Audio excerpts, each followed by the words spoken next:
What's going on, guys, and welcome back to today's video. My name is Luis. Welcome to another Lou Fitness video.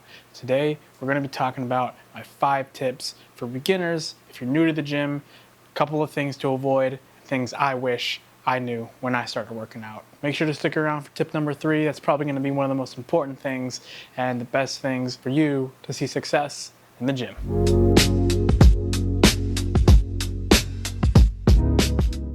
Start off with today, tip number 1, don't do too much too soon. If you're ready to start the gym, if you got a membership, you walked in, the best thing you can do on day 1 is to just kind of walk around and figure out what machines you have. Maybe if you feel confident enough to ask questions, I would definitely start there before jumping into something like a workout routine or something you kind of feel like you're ready to commit to. Don't jump into a workout split. Don't start working with a trainer right away. Whatever your goals are, just figure out what the gym setting feels and looks like. Figure out, do they have a sauna? Do they have an ab workout area? Do they have strength machines that fit your criteria? All these things you want to figure out before you jump into making a routine, because you need to know what you have before you build around it, so you don't feel like you're just Google searching and scrolling on Instagram the next workout split that you see, and then just kind of throwing it all into your notes and then finding out that later you can't even do the workout because your gym doesn't have the equipment or they don't have the right machine. Whatever the case is, get the lay of the land before you start making a program. Tip number 2 is going to be form over everything.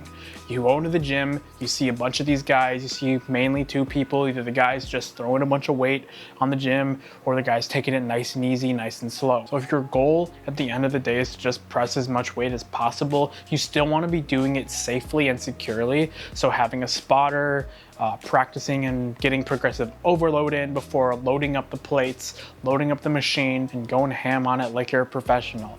You want to make sure that your form is good before you jump into focusing on whatever it is you're wanting to focus on. So learning how to use the machine, going slow, practicing going down on the eccentric, so whenever that weight comes down, make sure you're controlling it and not letting the weight control you. The biggest thing is, if you're not sure how to use a piece of equipment, please don't feel like it's a bad thing to ask. If you want to ask a trainer, you want to ask the dude at the front desk, you want to ask that dude who looks like he's been coming here for a year, whatever it may be, please don't feel afraid to Google it. There's nothing wrong with scrolling on your phone and Googling how to use a certain machine if you feel too self-conscious to ask someone. There's absolutely nothing wrong with trying to be safe and controlling the weight. Sooner or later, you'll find out that if you're gonna get injured, it's most likely related to you not being able to control the weight or you were doing the exercise incorrectly.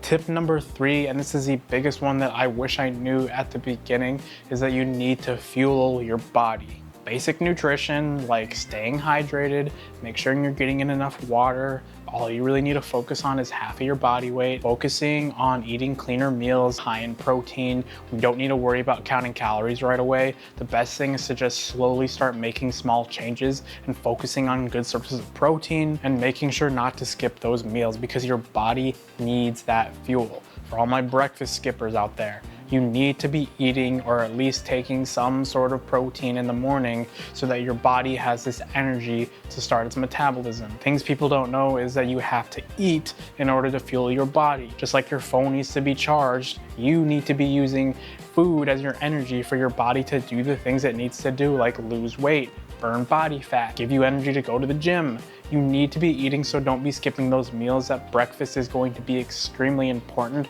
and drinking some form of water or water mixed with something else at each meal, so you're staying hydrated and your muscles are going to retain that water, so that as you lose weight, you're not just dehydrating yourself. And part of that, another big thing, is just to be avoiding those quick fixes. So yeah, we go to the grocery store and we're trying to shop for success, and then we see those quick and easy meals that are just microwave for 30 seconds to a minute. It seems so simple and easy. You can plan it out. All you need to do is just spend the money, and it's simple.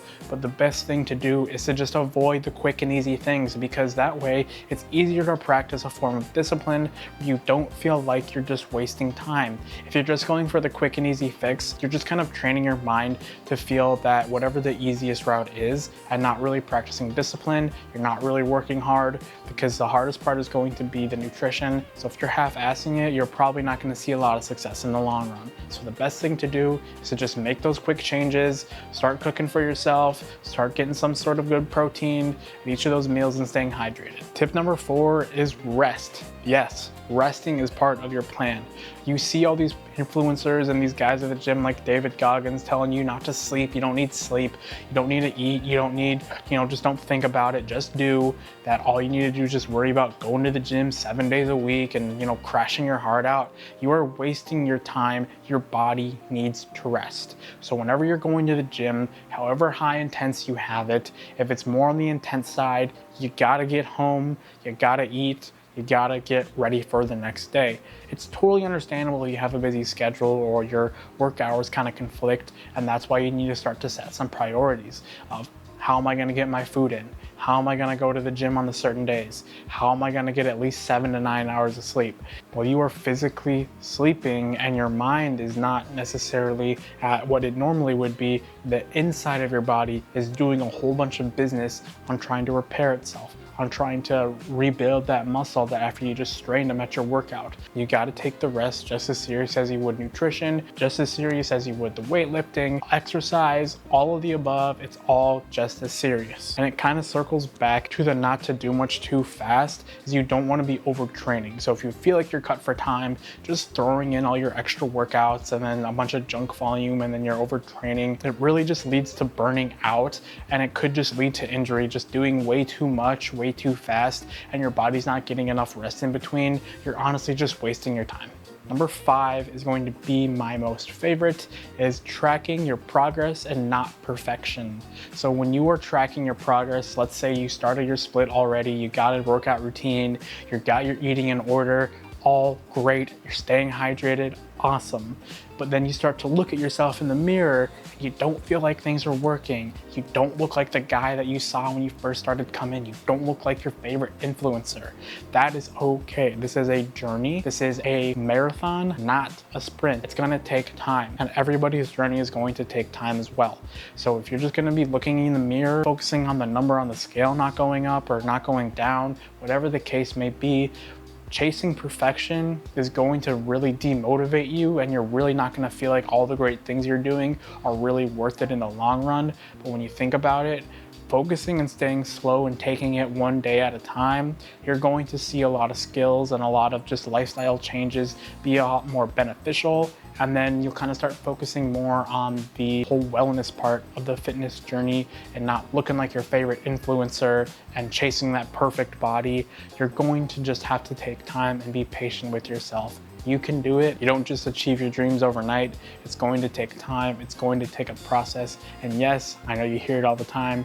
You're gonna have to trust the process. And however you're tracking that progress, whether it's with a journal, whether you're typing it into your phone, whether you're then taking pictures and you can kind of just noticeably feel it in your clothes, whatever it may be, tracking it one way or another is the only way that you can see yourself succeed. Because if you're just again going to be looking at yourself in the mirror and comparing yourself to others, you really won't feel like you're doing that much. So just remember to keep track, take your time, and you will achieve your dreams. It just takes time.